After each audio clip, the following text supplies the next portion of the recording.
«Каленым железом» – так называется пьеса писателя Шевкета Кишфетдинова в 4 действиях, которую автор представил в библиотеке Гаспринского в Акмесджите.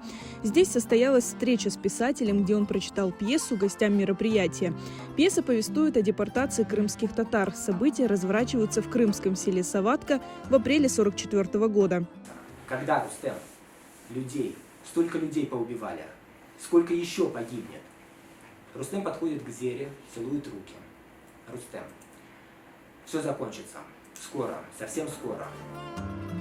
Автор тонко передал атмосферу и настроение людей, оказавшихся в товарных вагонах в мае 1944-го. По словам Шевкета Кишфетдинова, для него было важно написать произведение на эту тему. И мне кажется, что каждое поколение крымских татар должны, тем более если они деятели культуры, искусства, литературы, они должны каким-то образом выразить свое отношение к этой трагедии. Вот эта пьеса – мое отношение к этому. Произведение не оставило равнодушным никого из гостей, среди которых были будущие режиссеры и актеры.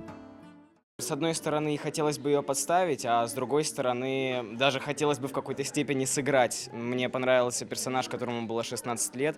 Вот этот вот мальчик, который попал в такую эпоху, он оказывается в эпицентре таких страшных событий.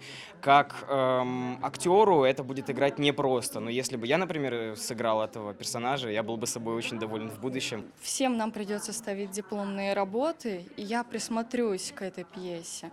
Она затронула меня до глубины души, я пустила слезу даже на моменте, когда пришлось персонажам выкидывать тела просто из вагона, они их даже не похоронили. Если честно, я даже сейчас хочу плакать. На встрече Шевкет Кишфетдинов также рассказал о создании первого романа «Любовь, ненависть, деньги» 10 лет назад и поделился тонкостями своей работы над произведениями. Кроме того, в библиотеке Гаспринского представили иллюстрации автора к роману.